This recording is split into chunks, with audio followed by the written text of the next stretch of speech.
So yeah, this is progress for on Outer Wilds. Here we are in first person in our little log cabin. You live in an alien race of capsules, so nothing in here is final art. And this game, everything takes place in this time loop. So the whole idea is you play through a 20-minute playthrough, and then the sun explodes, and then you reset to here. So your society is sort of caught in this time loop.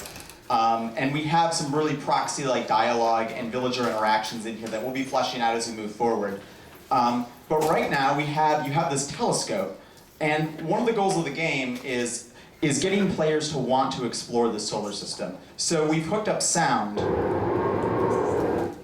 So when you look at a distant destination, you can hear, and these are also proxy sounds, but you can hear the sounds of the things that are actually happening there. So as we're looking up at the sky here, so the idea is, so it's a time loop, and everything happens the same way every single time, except one time at the start of the first playthrough, you notice this probe crashing down to your planet.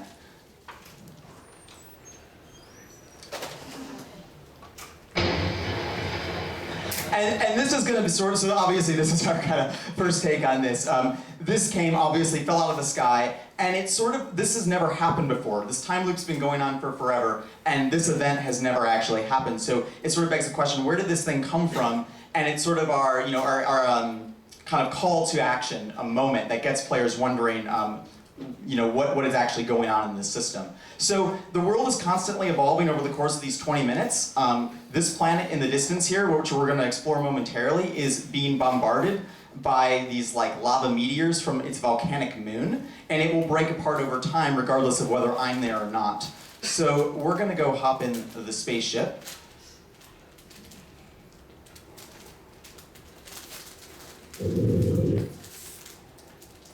And we'll take off. So I'm going to switch to a landy cam view here. It's really loud.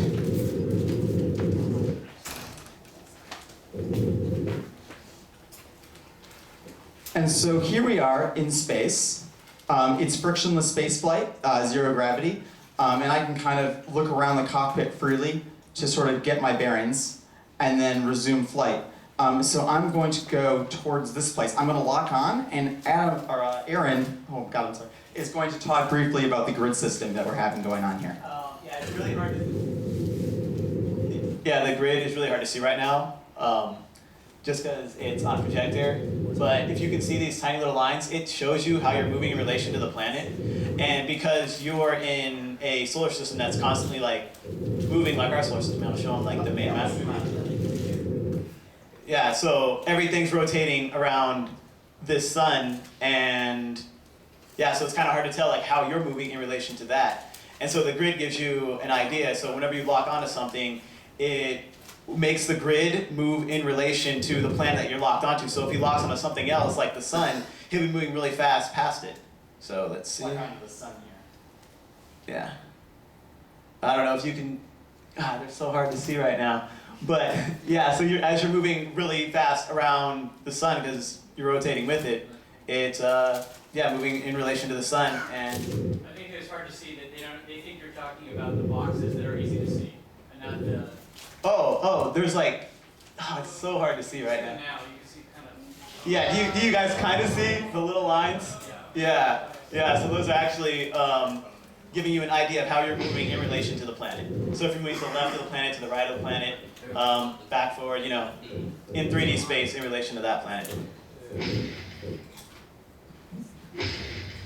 All right, so we're going to touch down here. So the design of the game is that it's pretty freeform exploration. Players can choose to fly to whatever planet they want to, and then you get out of your ship to explore.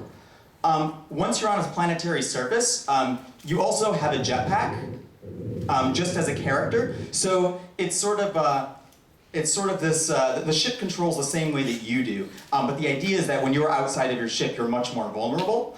And so there are these little points of interest scattered all over these planets.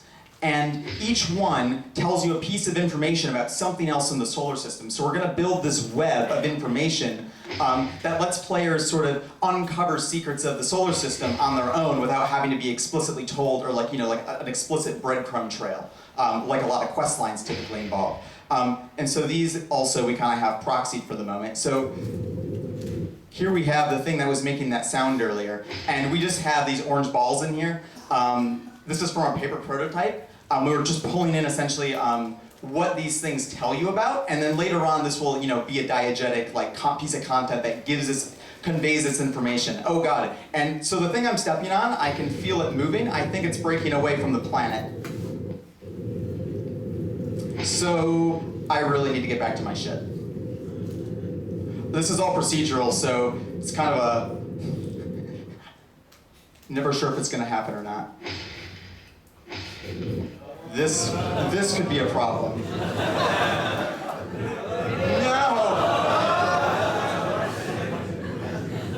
Oh god, cockpit.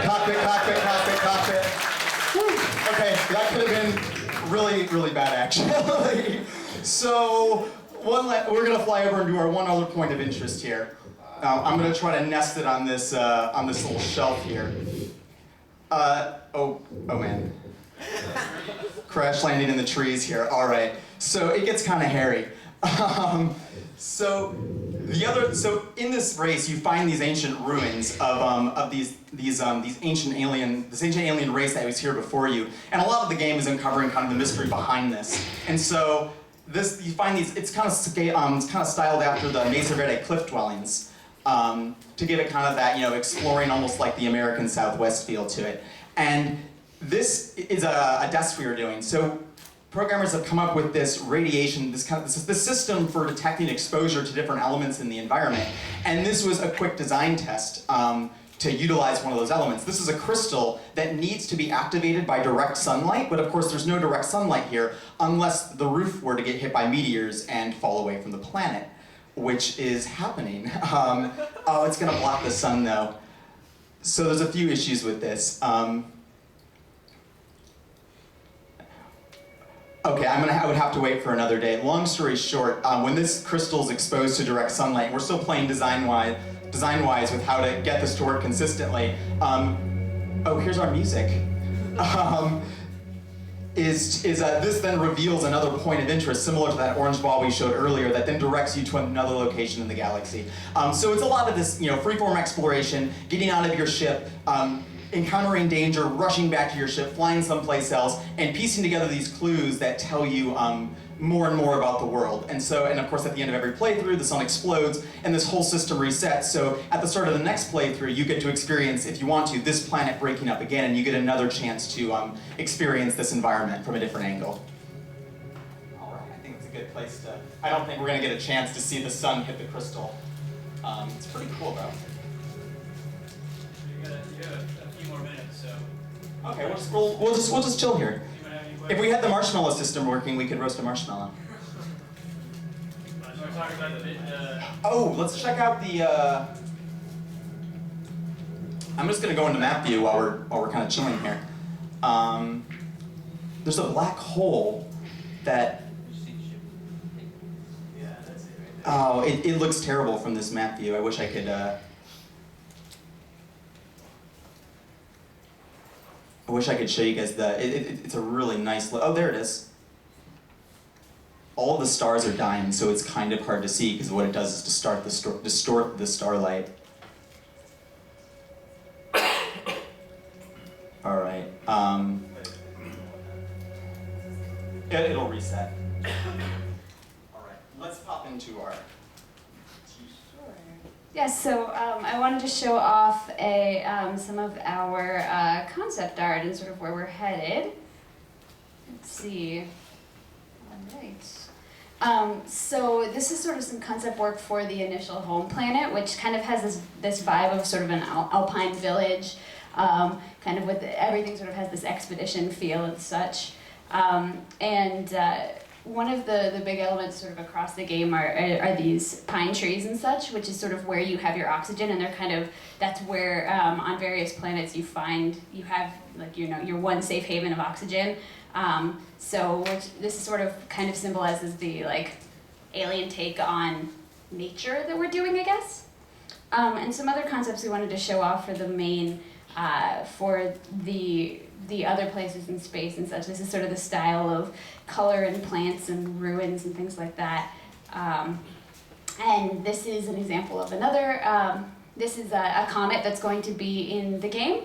And so on this planet, it will be, well, not planet, comet. When it comes near the sun, it's sort of too hot for you to approach, but when it's farther away, then you're able to sort of go inside it, and it's kind of glowy in there and such. This is another planet that we're working on, well, two planets. We've been calling them the Hourglass Twins. They sort of, over the course of one playthrough, sand pours from one to the other, so you could imagine how this would affect your exploration. You know, if you come early, then you can sort of get in the caverns of one, and if you come later, the sand has moved from one to the other like an hourglass. You can explore the other one. Spoilers. What was it? Spoilers. Yes. And so this is another planet that we're working on, which is a gas cloud, and it sort of has this deep sea underwater vibe to it, where it's changing over time by sort of things rising in and out of the center of the planet and such. And these are some character concepts that we have for some of the travelers you meet. They're all your race, but they are sort of various folks that you sort of encounter who teach you different things about the planets and the solar system. And so for demo day, we're planning on sort of fleshing out the system of each of the planets, sort of how they change over time and how you can explore them. And also kind of designing out one of the narrative through lines, which sort of points you from POI to POI, points of interest, sort of finding one major curiosity in the game. And the final thing we're focusing on for this semester is sort of improving the usability of the flight controls and implementing more sort of autopilot systems and lock-on controls and things like that, so it's easier to play. And that's kind of it. Our team's done great work.